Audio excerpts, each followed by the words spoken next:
What it is, what is up, welcome back to my channel. It's a wrap, aka Yudi here. And first of all, Happy New Year!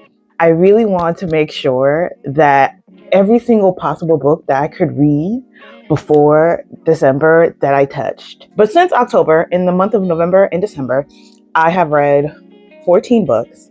And as the title said, these are all the books that I read. Or this is my last wrap up of 2025. So let's get into it.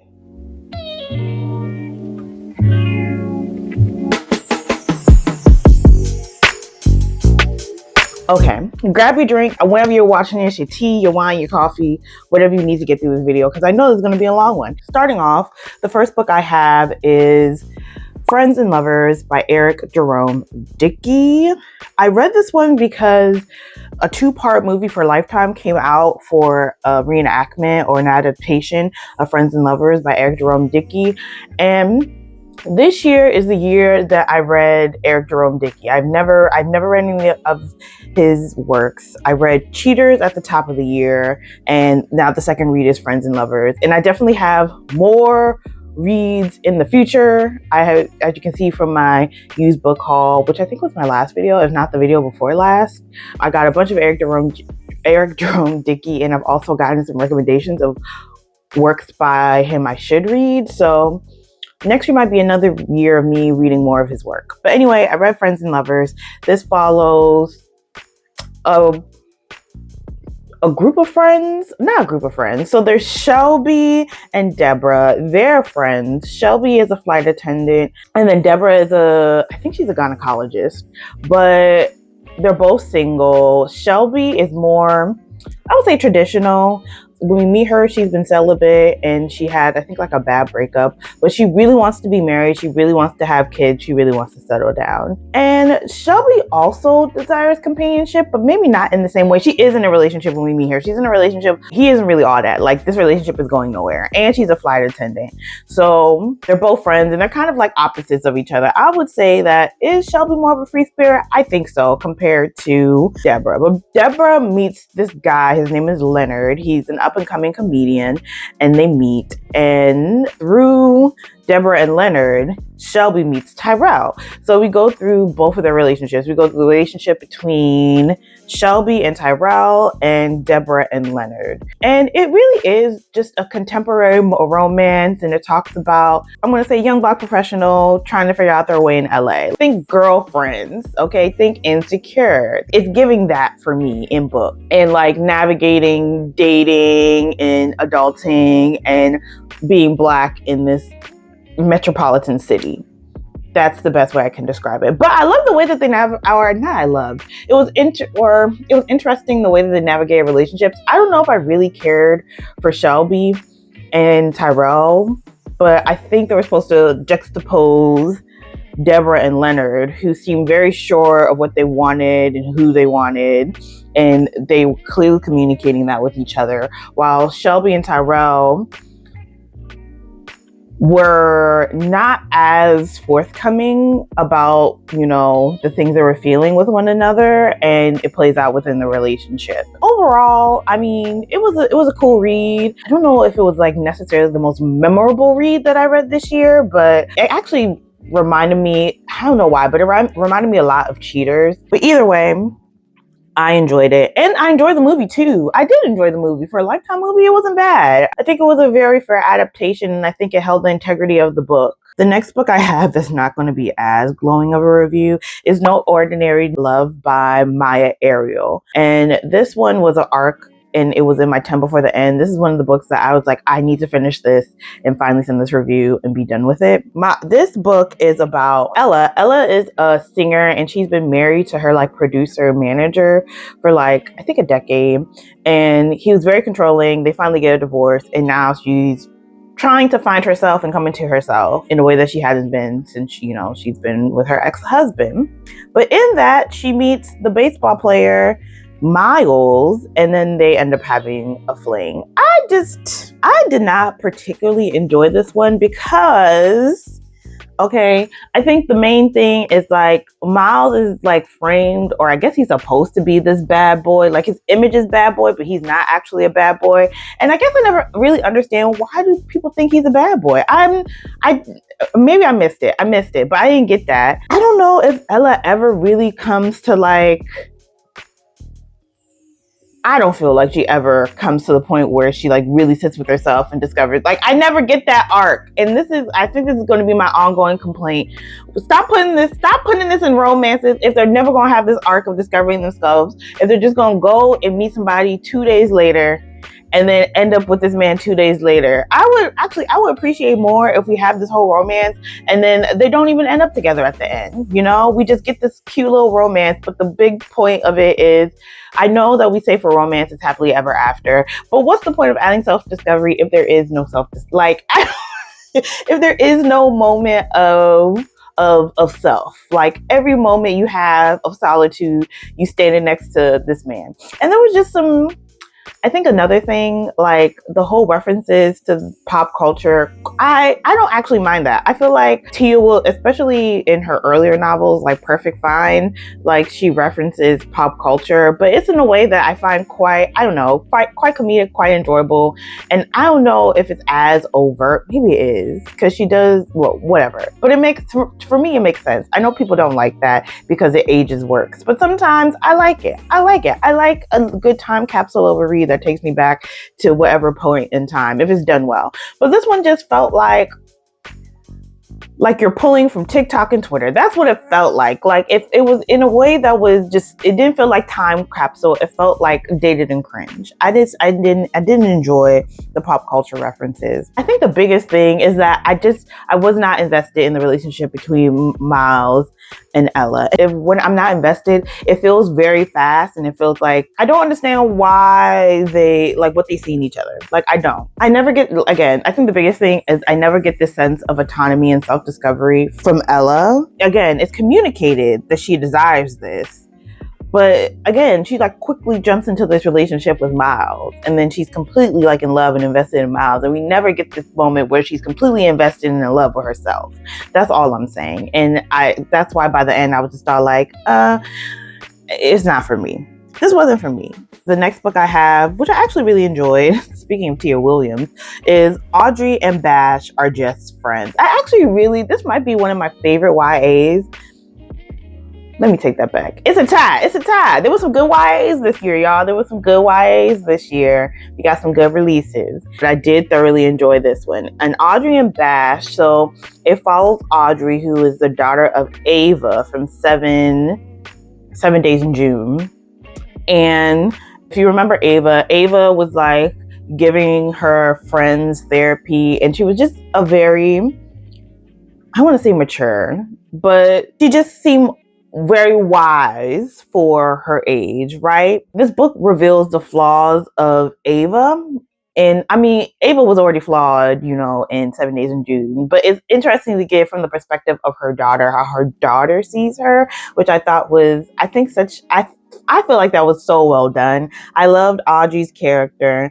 And while we saw her as wise, we also, got the reminder. I didn't get the reminder, but you get the realization that she's just a kid. Like she still has to live. Like wisdom comes with living, and she hasn't really been living. And then also we get the perspective, because Ava has just had a child, and we get the perspective of the dynamic of Ava trying to find her place as both of her parents are starting this new family and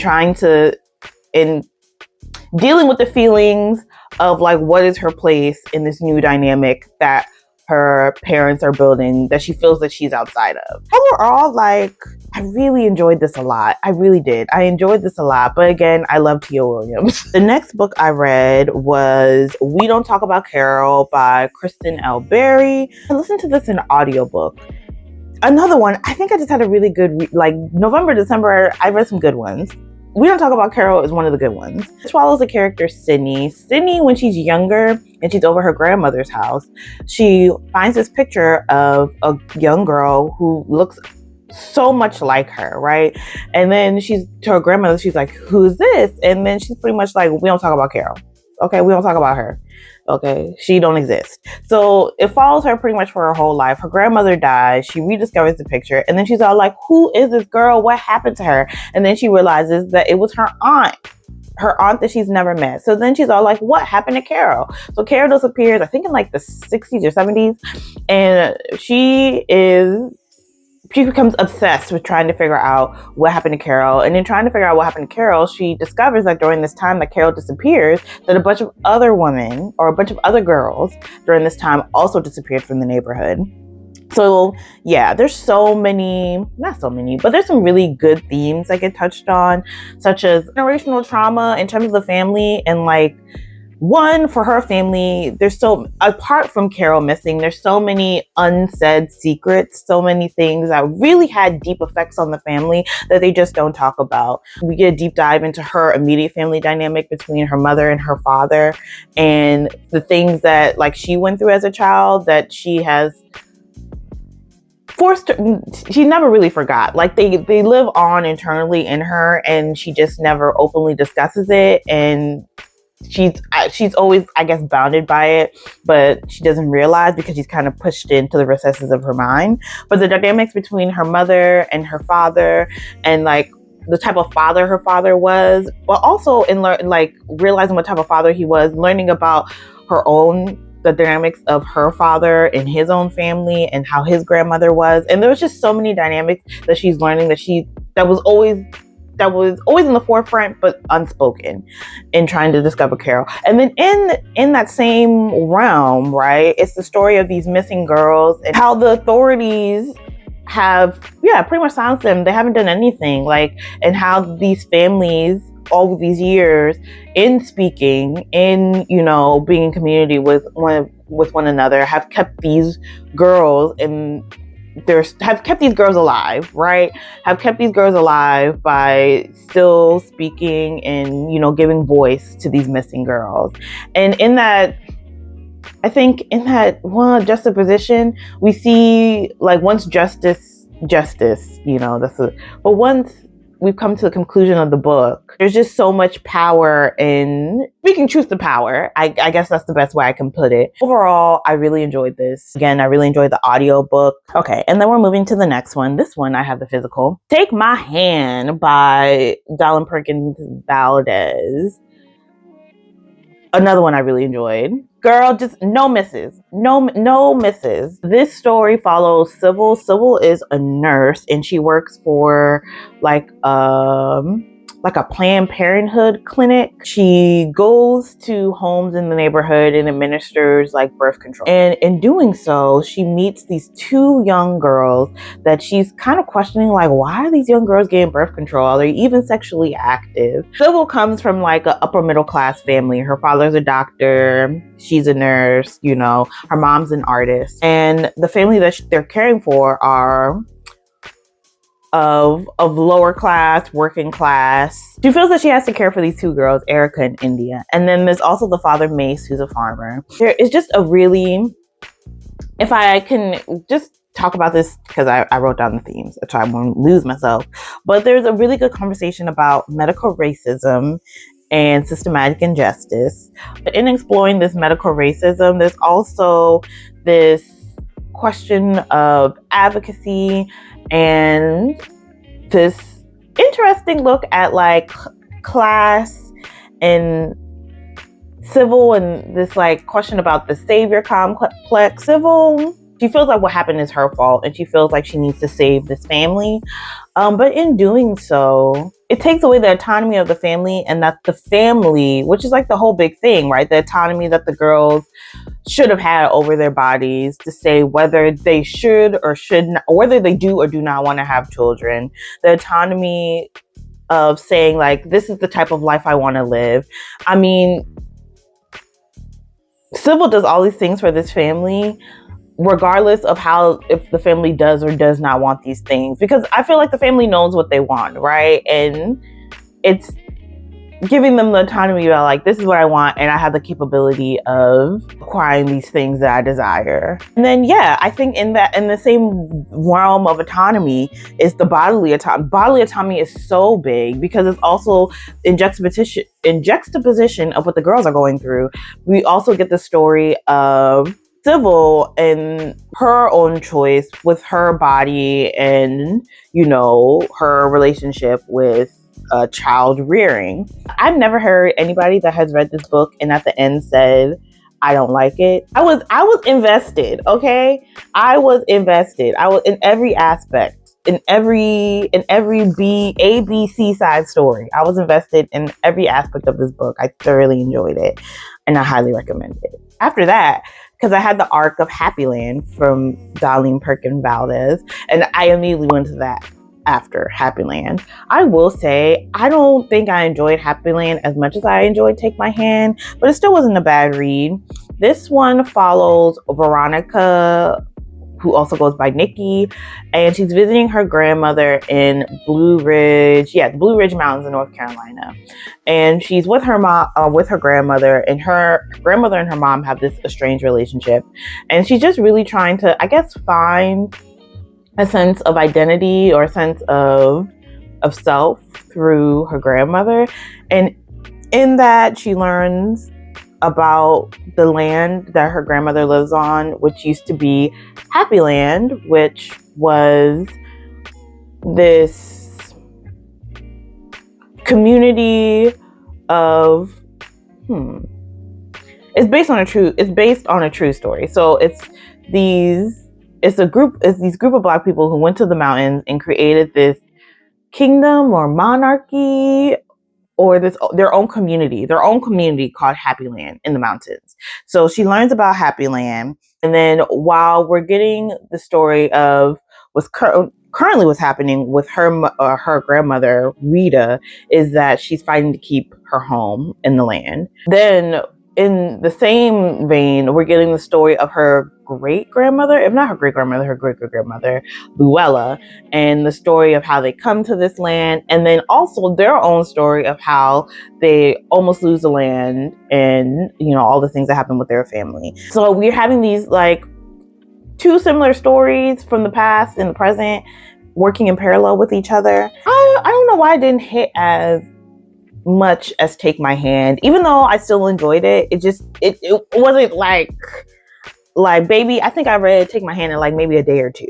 but it took me a couple of days to read Happy Land. And it touches on the power of collective memory. I mean, all in the book, Veronica is trying to figure out about her past family, and most of the stuff that she's learning about it is through the stories that were passed down to Rita, her grandmother. And then, of course, land ownership, big theme in this. It didn't put me in the slump. It wasn't like, I wouldn't say don't read it, but I don't think you need to read it immediately. I read These Heathens, me and McKenzie. This one I also did an audiobook for, and I think this is another book that was in my 10 before the end. I think I got like 6 or 7 knocked out, which is not bad because last year I only read 4. Okay, so this follows Doris. Doris is, I think, like 16 or 17, and she finds out that she's pregnant, and she comes from a very religious family or somewhere in Georgia, right? So she finds out that she's pregnant, and she immediately knows, like, I don't want to have this baby, right? And the only person she feels she can go to is her teacher, Miss Lucas. So she goes to Miss Lucas. Miss Lucas is automatically like, okay, girl, I got you. And literally, the way that this book reads, it's so good. Like, it reads longer than a weekend, but like in a good way. So Miss Lucas and Doris, they take a trip down to Atlanta for the weekend to get this abortion, right? And in this weekend, Doris meets so many characters, right? So many, like she meets Martin Luther King, she meets Berta Scott King, so many other like just characters, right? And at this moment that she's there for the weekend, they're doing the Citchens, and like she goes to one of these like protest organization groups with one of the nephews of the friend of Miss Lucas that they're staying with. And she like sees so much in this weekend, and it completely not changes. Yeah, it gives her even more. She learns that like I don't want this child, right? But I think the Heathens, just to come back to the title, these Heathens, it's such a good and appropriate title because like she's literally, the people that she meets are, I guess, quote unquote, seen as these unacceptable people of society. The running theme, period, I think is bodily autonomy and autonomy of, you know, your choices in the life that you desire to live. Religion that has been taught to her, that she feels like shame in her choices and the choice to not have this kid, and then, you know, whoever she decides to be romantically with, about her sexuality, whatever that is. But there's a shame in it, but through the book and through this community that she finds, she feels the empowerment to live the life that she wants, that she desires. She feels empowered instead of feeling shame by it. Not feeling shame of living outside of the Christian mores that she grew up on. Yeah, and she sees this other side of Black life that she could be living. And something about that weekend was so empowering. I just really enjoyed this one again. Another one that I really enjoyed, and it's a good short read, a good short weekend. Me and McKenzie did that. Past 4 or 5 books I love. This one, I got some not so great things to say about. This is All I Wanted, All I've Needed by A.E. Valdez. Granted, I will say, I didn't know, this is, I think, her first novel. So maybe I'll read something else. I have read something else by her before in this series, and A Worthy Love. I read A Worthy Love. I did like a popular Black romance read maybe 2 years ago. But I read A Worthy Love, and I also didn't really care for that one either. I didn't really care for A Worthy Love, but I think I liked A Worthy Love better than I liked All I Wanted, All I've Needed. And this follows Harlow. So Harlow, when we meet her, she is being proposed to by her boyfriend, who she ends up turning down his proposal and then end up breaking up. And in that, she realizes that she's never lived this life for herself. I think she's only like 23, 24. So she's been in a relationship with him for 2 years.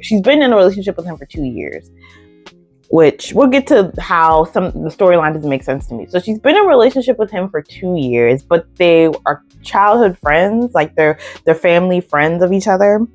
So she's all like, I've never lived a life for myself. I have no friends. It's a journey of self-discovery. So she ends up leaving her hometown, moving to Seattle. Before all that, she decides to get certified, I think in yoga or Pilates, but she gets certified, then gets a job in Seattle, moves to Seattle, and from there she meets Asen. She meets Asen through his sister Seven, who she's teaching in one of these workout classes. And there's just so much. What are my biggest critiques? My biggest critique is there were some plot holes. Again, first, plot holes in the storyline, because I don't understand, because she was just all like, I have no friends. First of all, she was all like, I was only with this man for 2 years. And I don't feel like their breakup is complicated enough, because I'm all like, did you only know this man for 2 years, or are you childhood friends? Like, I didn't understand. Like, I would understand if like you, and also I feel like there will be more emotion behind it, or more complicated feelings behind this breakup if you all are friends and you grew up together. And it's like, man, I know I don't want to marry this person. I know I want to be friends with this person. But it's like she realizes she doesn't want to be with him, and then she realizes that he's a terrible person, and there's just no complicated feelings in that. And also, at 24, how you lose yourself over somebody who was for only 2 years? Okay, she was like, I had no friends and blah, blah, blah. And she never really makes friends, to be honest. Like, she goes, or the friends, which is, this is just one of my personal pet peeves. Like, she desires to make friends, and then these characters are so minor. Like, they're just literally used as plot devices to keep the relationship between the two main characters moving. Like, they're not actually fully realized people, right? So in the beginning, she goes on this retreat with these two I can't remember the names. Her two girlfriends. We never, like, after this retreat, we don't never hear from them again. The girl is just literally there to help her get the job to get to Seattle. Okay, we never hear from them again. And then Seven is like, she makes it seem like her and Seven are friends, but Seven feels like such a minor character. Like, I don't get nothing from Seven. I don't even get the depths of their friendship. Like, I don't think even really friends, or she's just a girl or just someone who just kind of comes up to the shop once in a while. But in the book, it constantly comes up that she desires this friendship, that she doesn't really have intimate friendship. And then the best friend that she's supposed to make is supposed to be Asen, who she ends up with, and they were never friends. Asen been wanting to sleep with baby girl. They have been lusting for each other from the beginning. They were never friendly to each other. The whole that they would go to bed with each other at night, well, it didn't make no sense. It didn't make no sense. I would have rather it been like they're not friends, right? They're not friends, but they're like slowly getting to know each other. Like, stop putting, and then both of them being in denial about being friends. It was just, to me, it felt childish and stupid. I'm sorry, that was so harsh on me, but that's how I felt. Okay. He was there the whole, like, and then also, we don't know anything about Asen. Asen is probably, for me, the most flattest character I've ever, like, in the false, like, he's falsely round. We get once, like, he's speaking Spanish, and then we get one time that he's Dominican. He was like, oh yeah, you didn't know? And then it just never comes up again. What was the point of bringing this up? It had nothing. It had nothing to his character. It had nothing to this plot. All we know is that he owns this shop. I'm telling you, we don't know really anything about him apart from, like, he's Dominican and he owns a tattoo shop. Here's another plot point that I didn't understand. Like, so why can't I think of his name? It's her ex-boyfriend's friend. I cannot look. This is terrible. He gets his own book as well. It might be Kyrell, but he gets his own book as well. But it's her ex-boyfriend's friend, who she was all like, oh, when we first met, he low-key was like interested in me or whatever, but then they end up becoming friends, right? But it doesn't make sense, because I'm just all like, if y'all have known each other since y'all were kids, I don't understand meeting him for the first time when y'all started dating for 2 years. Like, that plot doesn't make sense. And then she brings up that I've known him since the 6th grade. I'm confused. So how long have you known this man? I'm confused. The timing just doesn't make sense to me. And the birthday scene, I hated the birthday scene when Asen came and he was like, oh, I could tell that she's not close to nobody. And then him and the ex were competing with each other. The third act breakup was also stupid to me. Like, I really didn't like this book. I'm sorry, y'all. That's it. I'm sorry. I didn't mean to rant that long. Let's move on to the next one.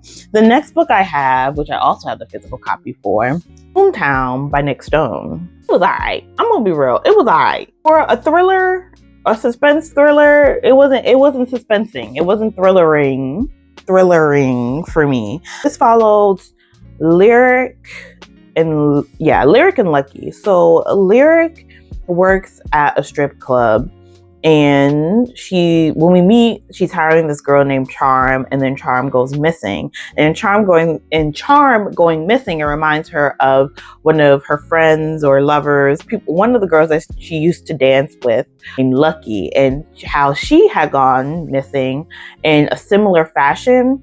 So now she's trying to figure out, 1, what happened to Charm, and then 2, what happened to Lucky.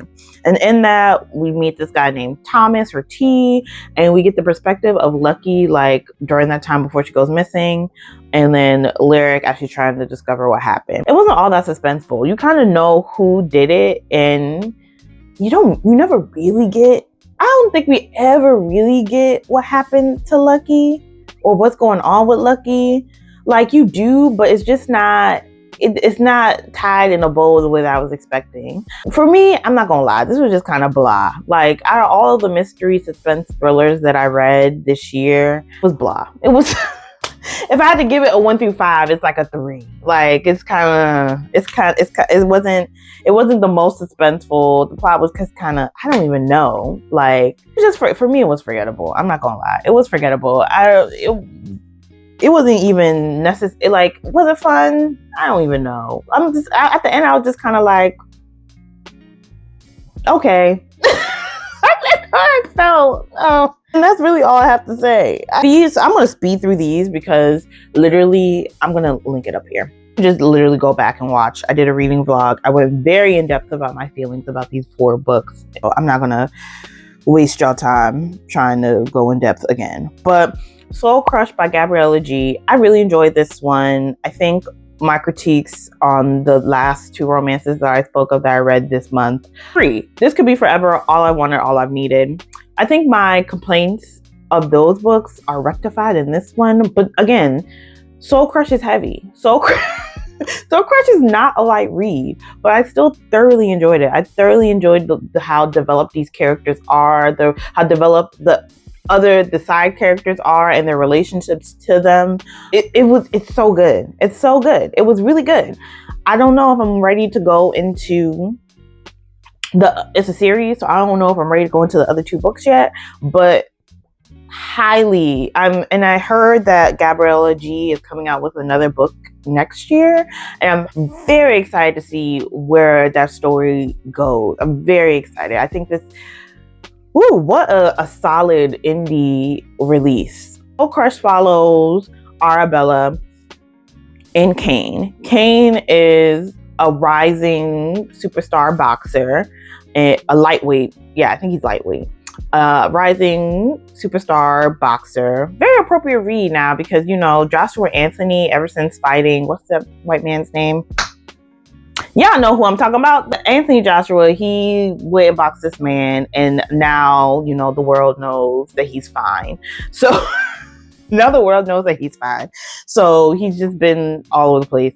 But I don't see an Anthony Joshua in this character. One, because isn't Anthony Joshua a heavyweight? He a heavyweight. This character is a lightweight. I think they say this in the book. He's like 135, which is, can you box that? Like, that's light.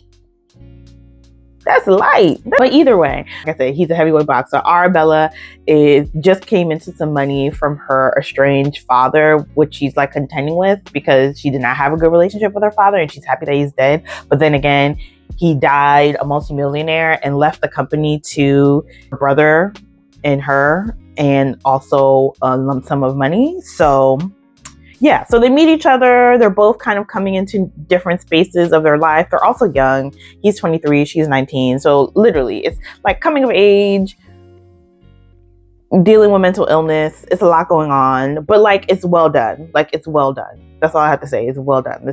I've thoroughly enjoyed this one. Last book I have that's a physical is The Death of Vivek OG by Akwake and Emezi.